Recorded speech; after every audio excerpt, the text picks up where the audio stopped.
कि जो बाथरूम में हुआ उसके लिए वह वाकई में अफसोस करता है। वो सोचता है कि वो कोई आम बेवकूफ नहीं है, वो बेवकूफों का राजा है। लड़की अपना तोप बुलाती है, कहती है कि उसे अपना ड्रैगन छोड़ देना चाहिए और वो तलवार निकालनी चाहिए जो वो छुपा रहा है। वो माफी मांगता है क्योंकि वो तलवार इस्तेमाल नहीं करेगा और लड़की कहती है कि वो अपनी हार की तरफ बढ़ रहा है। उसकी धातु की हथियारें उसके ऊपर उड़ाने लगती हैं, लेकिन वो उन्हें तेजी से टालता और रोकता है। हालांकि लड़की अपनी लेजर बीम पूरी ताकत से चलाती है।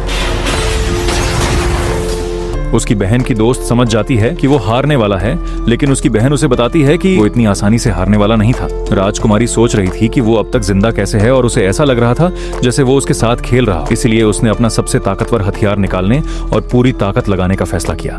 उसने उससे कहा कि वो अपनी दैवी पोशाक से दया मांगे और फिर एक गुरुत्वाकर्षण हमला किया जिससे वो जमीन पर गिर पड़ा।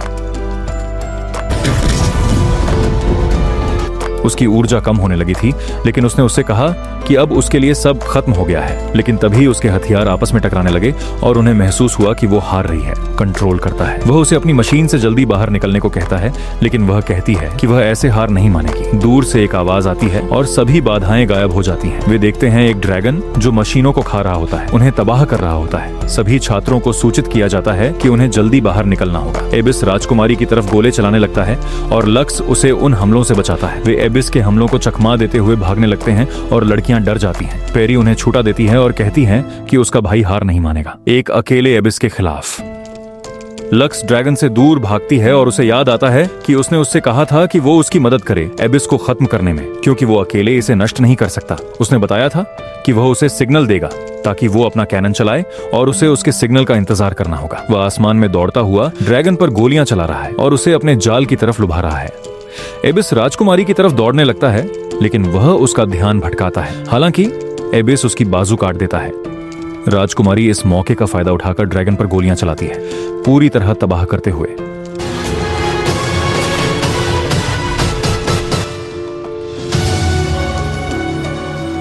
लक्स जोर से नीचे गिर जाता है और मिस सुंदर उसे देखने आती है। शावर वाला सीन फिर से शुरू होता है और उसे लगता है कि यही पहली बार है जब कोई आदमी उससे बचाने या उसकी मदद करने की कोशिश कर रहा है। अपने हॉस्टल के कमरे में वो दर्द में सपने देख रहा होता है, खुद को तालाब के सामने खड़े हुए याद करते हुए, और अपने भाई की आवाज सुनता है जो उससे पूछ रहा था कि वो आगे क्या करने वाला है। उसका भाई उससे पूछता था कि क्या वो उसके साथ रहना चाहता है या उसके अपने कोई प्लान है। वो अपने सपने से जागता है और देखता है कि राजकुमारी उसकी देखभाल करने आई है।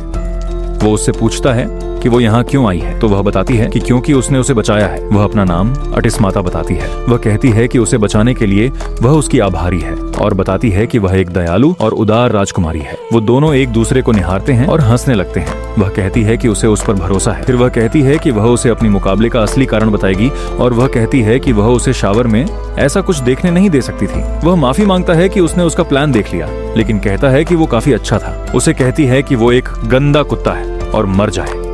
वह बताती है कि वो इसी बारे में बात कर रही थी और अपना प्लॉट के ऊपर एक निशान दिखाती है। वह कहती है कि उसने कभी किसी को इसके बारे में नहीं बताया और उसे इसे रहस्य रखना चाहिए। वह कहता है कि वह इसका रहस्य रखेगा और अपनी तलवारों की कसम खाता है कि ये रहस्य ही रहेगा। वह उससे पूछती है कि उसने द्वंद्व युद्ध के दौरान अपनी तलवार क्यों नहीं इस्तेमाल की, लेकिन उसे कुछ कहने को नहीं मिलता। वह कहती है कि उसकी सजा ये होगी कि उसे ये सब झेलना पड़ेगा। Girls school. वो उससे कहती है कि उसे लीशा बुलाओ, जैसे वो उसकी क्लासमेट हो, और चली जाती है। एक लड़की उन्हें झांका रही थी और सोच रही थी कि ये लक्स आर्केडिया नाम का लड़का कौन है। अगले दिन टीचर लक्स को बाकी क्लास में इंट्रोड्यूस करती है और उसे सबको हेलो कहने के लिए बोलती है। वो खुद का परिचय देता है और लीशा को वो पसंद आने लगता है। लड़कियों को वो क्यूट लगता है और सोचती हैं कि शायद वो बहुत ताकतवर होगा।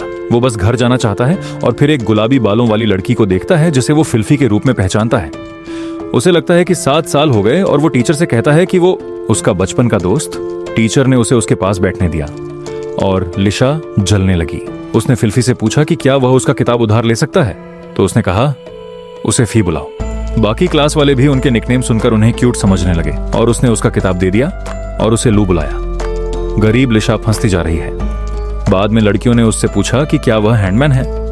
एक लड़की ने उसकी मदद मांगी। तुम इसका क्या मतलब लेते हो? और दूसरी लड़की सोच रही है कि उसे भी कुछ चाहिए। Are you sure about that? क्या तुम्हें इसके बारे में पक्का यकीन है? उनमें से एक ने फैसला किया कि वो पेपर पर रिक्वेस्ट लिखेगा ताकि सब उसकी सेवा ले सकें और उसे लग्जी बुलाने लगे। लिशा उसके पास आती है और कहती है कि उसके पास भी एक रिक्वेस्ट है।